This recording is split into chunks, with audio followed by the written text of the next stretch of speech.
ఆంధ్రప్రదేశ్ రాష్ట్రం అనేది విడిపోవటం వల్ల మనకి చాలా నష్టం జరిగిందని నేను నమ్మాను. ఎందుకంటే కరెక్ట్గా యాక్ట్ జరగలేదని. ఆ నమ్మిన దాంట్లో ఇప్పుడు నష్టమేం జరగలేదు.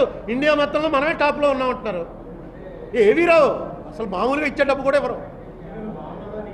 అంతే కదా, న్యాచురల్ మనమే అంటాం కదా, ఏ దుక్కలో ఉన్నాం అడుక్కు తింటాం పని చేసుకోలేవు అంటారు. అందుకనే కాలు ఇలా తిప్పో చెయ్యి ఇలా తిప్పో అడుక్కుంటారు వాళ్ళు.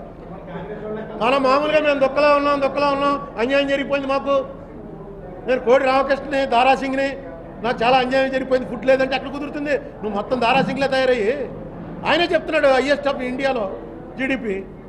ఏ సహాయం రాదు, ప్రభుత్వం డైరెక్ట్గా డిక్లేర్ చేశాక ఇంకేమొస్తుంది. ఒకటి బిజినెస్ డూయింగ్లో అది అవార్డు ఎందుకు ఇచ్చారు?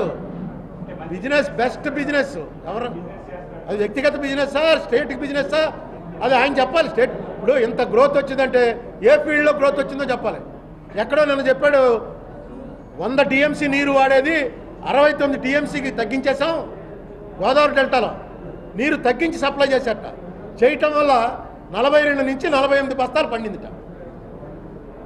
ఇది ఎక్కడో ఏ ఊర్లో జరిగిందో మరి ఆయన చెప్పలే. మీకు ఎంక్వైరీ చేద్దామంటే నాకు తెలుసున్న రైతులను అడిగాను, పచ్చి అబద్ధం అండి బాబు అన్నారు. స్పీకర్ గారు ఇలా ఎవడైనా లేచి మాట్లాడుతుంటే ఇలా చూస్తాడంతే, బుచ్చేయో వచ్చేయో లేస్తారు. లేదు పర్మిషన్ అలాగా, ఒకడు మాట్లాడుతుంటే ఇంకోటి లేపడానికి లేదు. ఆ పార్టీకి టైం కేటాయిస్తారు, ఆ టైం ప్రకారం జరగాలి. అలాగే నిన్న ఆయన సినిమా చూపించడానికి లేదు, అది బిజినెస్ అడ్వైజరీ కమిటీలో డిసైడ్ అవ్వాలి. డిసైడ్ అయిన తర్వాతే సినిమా చూపించాలి. ఈయన ప్రమాణం చేయించడానికి లేదు, ఈయన ప్రమాణం చేసిన నోటీస్ ఇవ్వాలి, ఆ నోటీస్ అడ్మిట్ అవ్వాలి, అడ్మిట్ అయ్యి టైం పెట్టాలి. అరే అసలు ఏమీ లేదు వాళ్ళ ఇష్టం.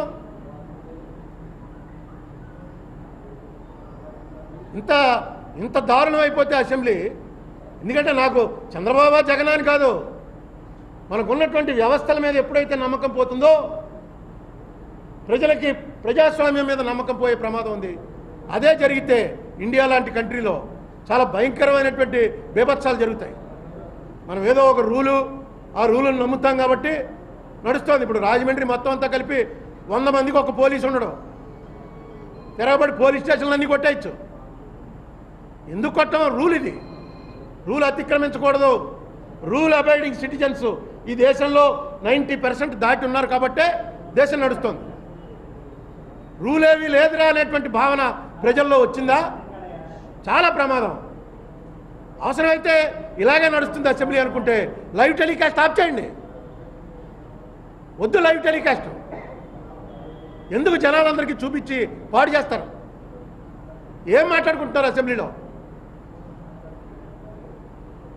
జగన్మోహన్ రెడ్డి కరప్ట్ కాబట్టి అయిపోయింది, ఇక నీకు సమాధానం చెప్పవలసిన పని లేదన్నప్పుడు అసెంబ్లీ ఎందుకు? అతను ప్రతిపక్ష నాయకుడు, అన్ని ప్రశ్నలకి సమాధానం నీ 1,00,000 కోట్లేవి, నీ 1,00,000 కోట్లేవి.